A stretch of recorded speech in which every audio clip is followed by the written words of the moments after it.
Hi, I'm Kiara Polanco, and I'm going to talk about all the apps that I've explored throughout the week of like product towards productivity that help towards my SMART goals. So the first app I wanted to talk about was Off Time.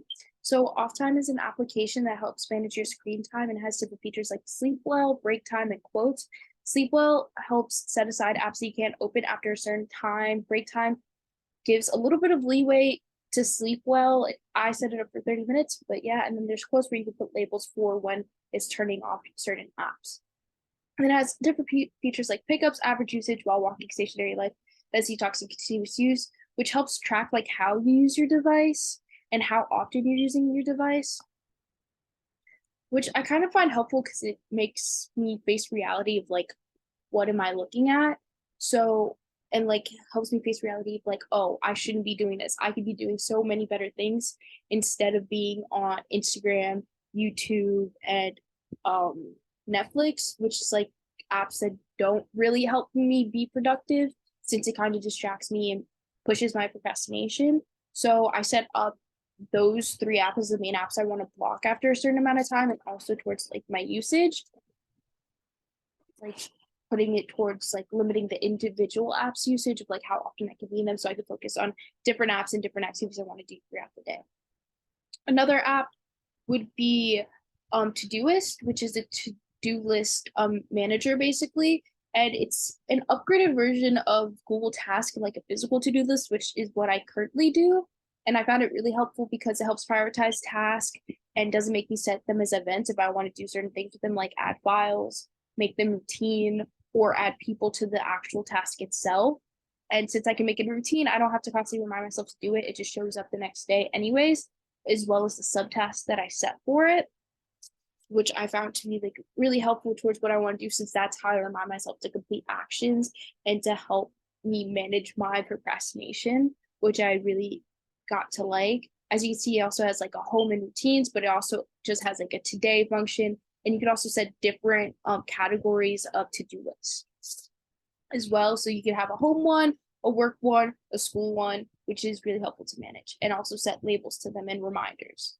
And then another application that I already use but want to grow my usage of be Quizlet. Currently, I use Quizlet to do my summer class, EST320, to help me do my weekly chapter quizzes. So I do practice exams of potential questions after I've read the textbook. And since it's a popular like textbook to use during college classes, a lot of the texts are pre-made already, so I can go straight into studying what I reviewed and what I potentially missed in the textbook without having to do the decks myself. And also different features like the learn feature, the match feature, and the exam feature, which does 20 questions, which is actually the length of my practice of my weekly quizzes anyways. So I find that really helpful.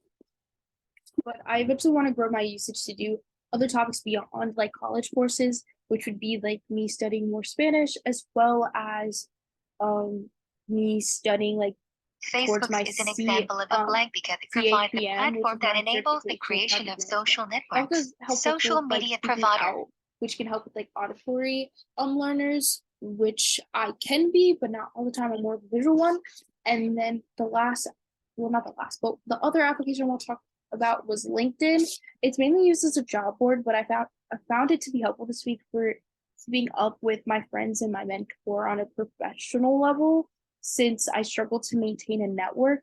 But it's also helpful towards like helping me accomplish some of my other goals, like finding a fall internship and also potentially look for jobs that are looking for recent graduates after December.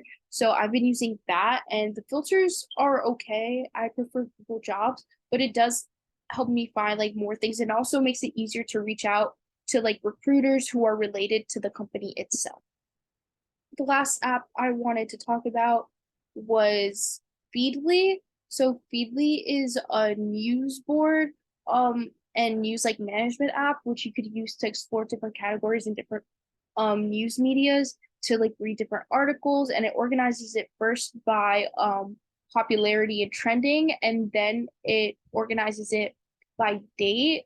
As you can see here, it also does it like different categories. Like the ones I do are management, programming, tech, mainly. since that reminds me of like what I want to do and like also to keep updated on that. But I also do, and I read and I'm trying to start the habit of reading the New York Times to keep up with more relevant daily news, which can also be helpful for making conversation points with people either in my field or outside of my field, which can help with conversation starters for networking and also like different things I can talk to my friends and mentor about as well.